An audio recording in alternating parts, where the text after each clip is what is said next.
Assalamualaikum. Hari ini kami akan membentangkan tentang analisis perkembangan teori feminisme. Sebelum itu, saya ingin memperkenalkan diri dan ahli kumpulan saya. Saya Ni Azizah binti Ni Aziz. Ahli kedua kumpulan saya ialah Nurul Syafiqah binti Sumadi dan ahli ketiga ialah Nur Ain Nabila binti Muhammad Abdul Wahab.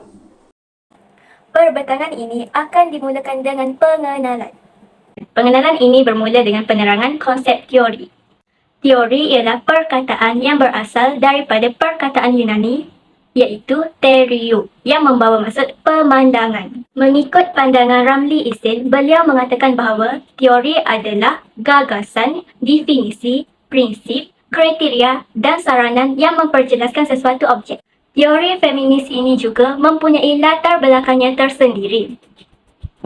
Mengikut kajian Siti Kusnul Khotimah dan Elga Ahmad Prayoga, mereka mengatakan bahawa gerakan feminis adalah gerakan yang lahir dengan tujuan awal mengangkat kedudukan perempuan.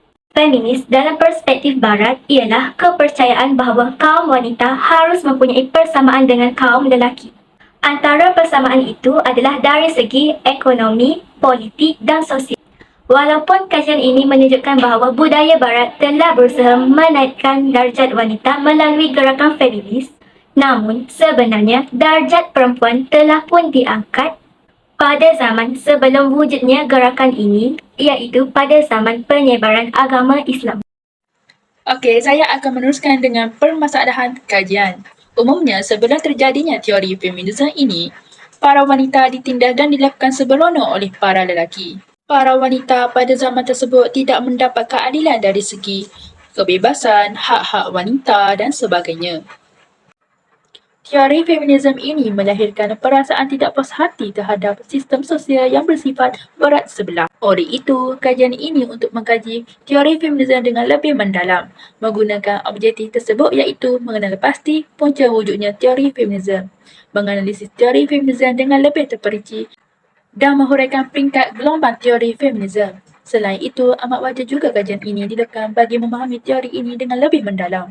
Kajian ini mempunyai 3 objektif kajian, iaitu yang pertama, mengenal pasti punca wujudnya teori feminisme, yang kedua, menganalisis teori feminisme dengan lebih terperinci, yang ketiga, menghuraikan peringkat gelombang teori feminisme.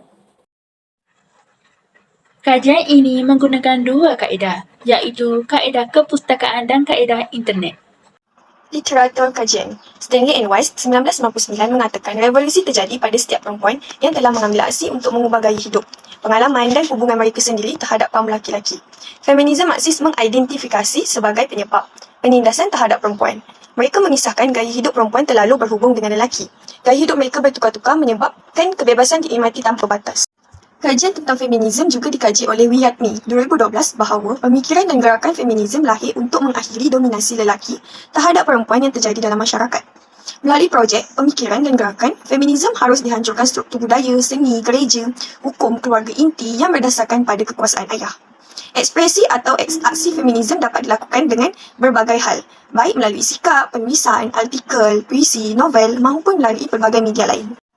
Menurut Sofia dan Sugi Hasturi 2003, transformasi gagasan atau pandangan sebagai bentuk kritik terhadap situasi dan pandangan sosial amat dititikberatkan. Sikap tersebut merupakan perlawanan yang dapat diterapkan melalui tulisan. Aksi melalui tulisan tersebut merupakan hasil dari pemikiran kaum perempuan yang diupayakan agar mampu menampilkan gagasan. Arga Fajar Yanto 2010 telah melakukan penelitian tentang feminisme dengan judul penelitian representasi feminisme dalam filem Kutunggu Jandamu. Masalah yang diteliti iaitu bagaimana representasi feminisme dalam filem tersebut melalui tokoh Persik. Hasil dari penelitian tersebut adalah tokoh Persik dengan bakat dan kecantikan yang dimilikinya membantu para perempuan agar nampak lebih cantik luar dalam di hadapan para suami mereka dan di hadapan semua lelaki. Menurut Fakih 2010, pada dasarnya, kekerasan jantina disebabkan oleh ketidaksetaraan kekuatan yang ada dalam masyarakat. Kekerasan adalah serangan terhadap fizik maupun integriti mental psikologi seseorang. Kekerasan terhadap sesama manusia pada dasarnya berasal dari berbagai sumber. Namun, ada di antaranya terhadap satu jenis kelamin tertentu disebabkan oleh anggapan jantina itu sendiri. Analisis dan perbincangan ini dimulakan dengan punca wujudnya teori feminisme.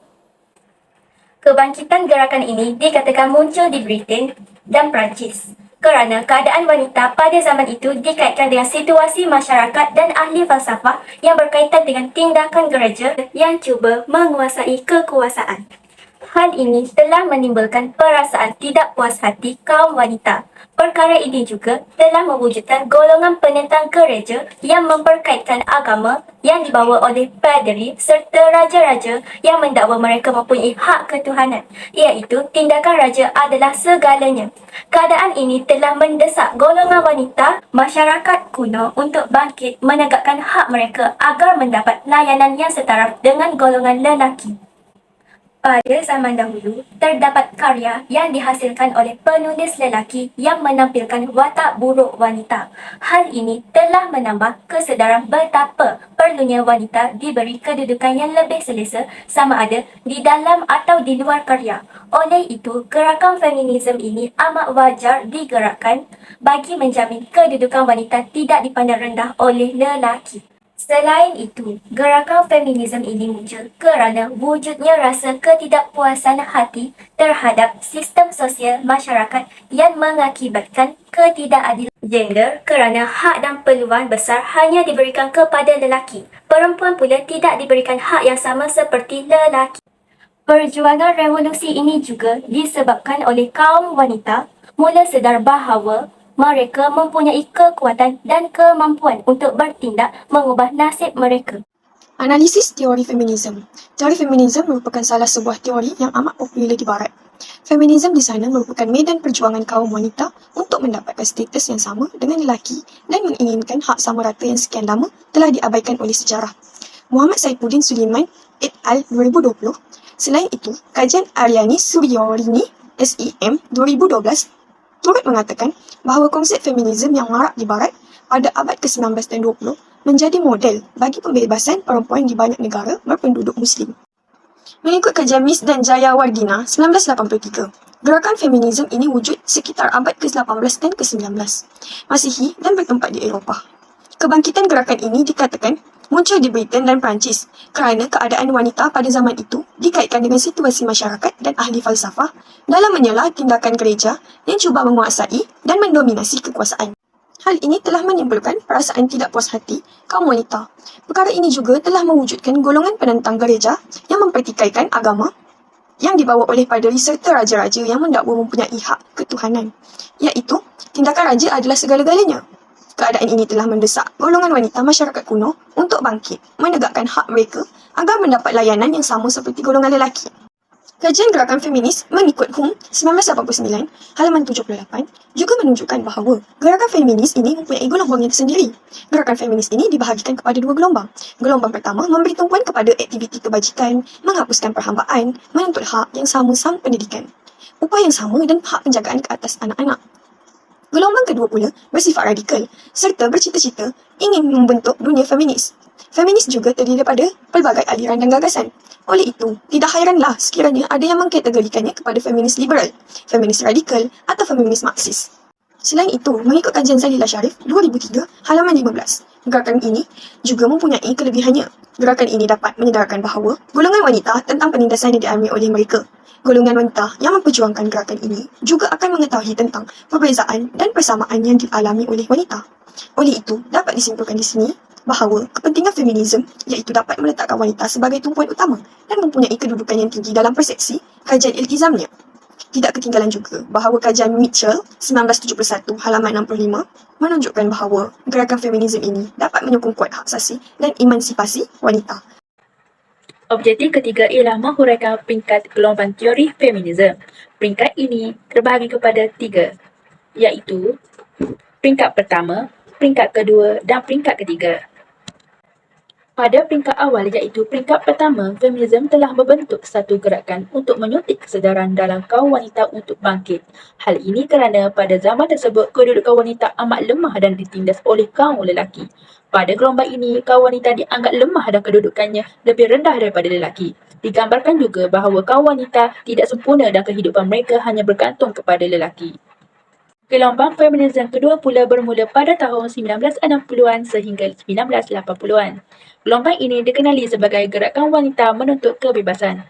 Gelombang ini juga lebih bersifat radikal dengan menuntut kepentingan wanita secara menyeluruh.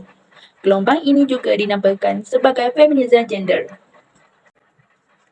Menurut Thompson, pada peringkat ini telah terbitnya karya berjudul The Feminism Mystic Freudian 1963. Diikuti pula dengan tertubuhnya National Organization for Women pada tahun 1966. Serta wujudnya beberapa kelompok Conscious Raising atau CR pada akhir tahun 1960-an. Feminisme gelombang ketiga juga disebut sebagai nama feminisme pasca moden yang bermula pada tahun 1980-an. Pada peringkat ini, berlakunya juga perkembangan pemikiran pasca moden. Mengikut kajian Lyotard dan Wetimo, pengaruh pasca modernisme terhadap feminisme dan gelombang ketiga dapat dilihat dalam 4 ciri. Antara ciri tersebut ialah menawarkan pendekatan revolusioner dalam pengajian sosial, mengabaikan sejarah, mempertanyakan secara rigid pembacaan antara ilmu serta berfokus pada wahana alternatif. Aliran feminisme pada gelombang ketiga juga menolak pemahaman feminisme terdahulu yang lebih bersifat radikal dan fanatik. Kesimpulannya, teori feminisme adalah gerakan yang dilakukan oleh wanita untuk menuntut hak kesamarataan terhadap lelaki. Teori feminisme membangkitkan isu jantina, terutamanya mengenai wanita sebagai kajian utama. Dalam perjalanan sejarahnya, teori feminisme ini telah menumpukan perhatiannya kepada pemboleh ubah sosiologi yang penting seperti ketidaksamaan sosial, perubahan sosial, kuasa, politik, keluarga, pendidikan dan sebagainya. Melalui analisis teori ini, dapat dilihat bahawa teori ini menghapuskan diskriminasi terhadap wanita serta menaikkan martabat mereka agar diberikan hak sama rata dari segi tempat tinggal, pekerjaan dan banyak lagi. Oleh itu, teori feminisme ini sesuai untuk dikaji bagi menegakkan maruah seorang wanita.